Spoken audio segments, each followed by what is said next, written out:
What up, this your boy Big Marv coming at y'all with an album review of Pariis Noel's Beautifully Flawed. But before we get into this album review, remember to like, comment, share, and subscribe. I know I haven't dropped a video in a while. The music scene been kind of dead since Nipsey Hussle died. But I want to drop more videos. I want to do more album reviews. If you want me to do major albums, drop them below. And I'll do them like Tyler the Creator, YG, and I'll even do old school albums if I get requested to do them. Just let me know what you guys want, and I'll probably be dropping my first vlog in a week or two. I'm going to a wedding, and it'll be interesting. I think it's gonna be fun. But we'll talk about all that later. Let's roll. Let's get to this intro and get this album review started.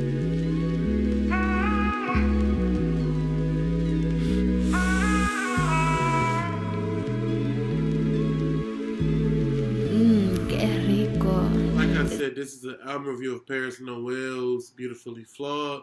Before I get into the songs of the album, I'm going to give you what I think of the album, and then we'll get into the songs. This is a very clean album. Very, very, very clean cut. It's not everywhere like some people albums you might hear. You got this, and this. This album literally is clean.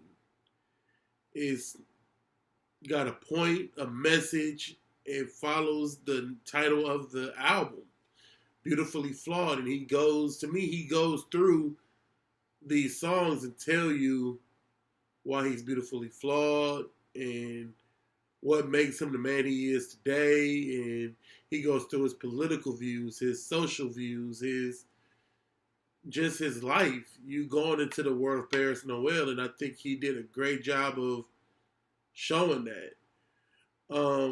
This album, by far, is the most vulnerable album I have ever heard from an unknown artist, and one of the most vulnerable albums I have heard from any artist.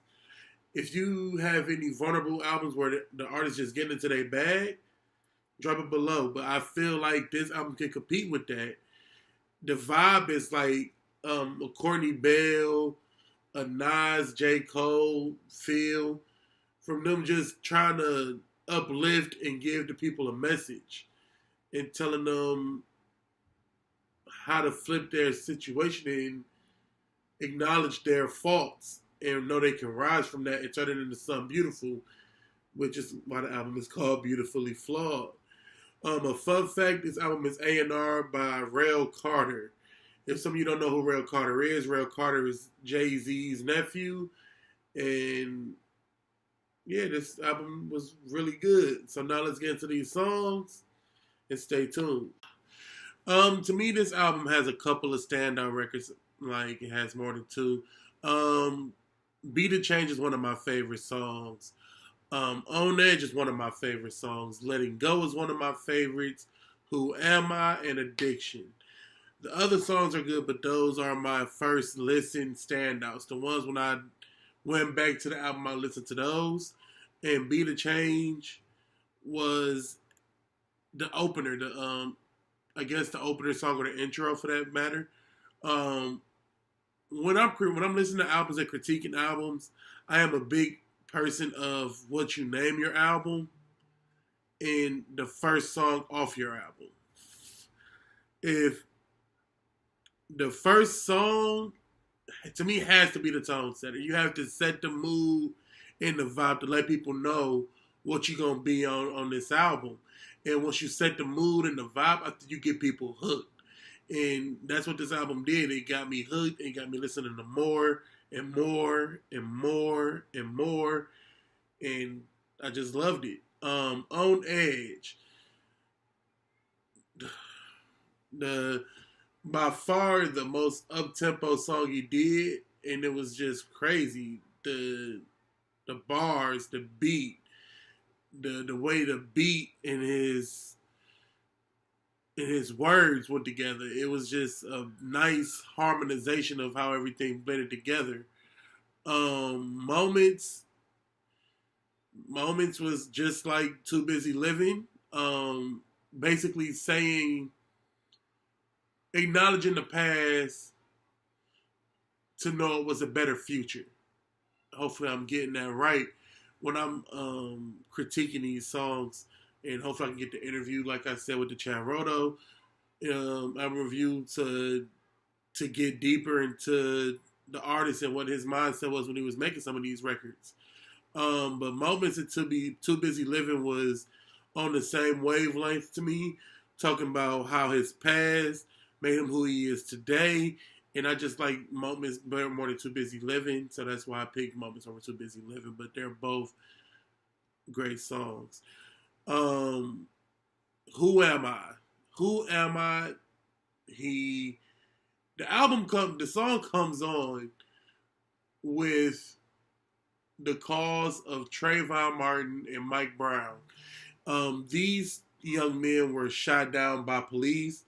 If you haven't heard or don't know about the situation, Trayvon Martin was from Florida and Mike Brown was from Missouri. I don't really want to get into all of that because that's a soft topic for people and we don't want to make nobody mad. We're in good spirits. But to get back into the song, he raps from the perspective of those young men, and it was just amazing to see and to hear him rap from their standpoint, and just the transparency and the vulnerability for you to reach into that place deep down in yourself and to rap from the perspective of young men. It just says a lot about you, and I respected that a lot. Addiction is the lead single off this album, and Addiction is a crazy song, probably something you don't expect to happen in this song. Another one of those storytelling records, it reminds me of a Kendrick Lamar Swimming Pools in a way. It's a deeper message, and you'll hear the message. It's kind of blatant. It's not very covered like Swimming Pools was. The song is amazing, and I hope y'all enjoy it. Before I log off, I have a little bit of the video for his single Addiction. I hope y'all watch it. I hope y'all enjoy. And remember to like, comment, share, subscribe. And if you want more videos, more album reviews, remember to drop them in the comments and I'll get to them as fast as I can. I'm going to be doing the vlog. Hopefully I get that out in a week. The wedding is this Saturday. I'm going to try to get that out probably by Monday or Tuesday, the next Monday or Tuesday.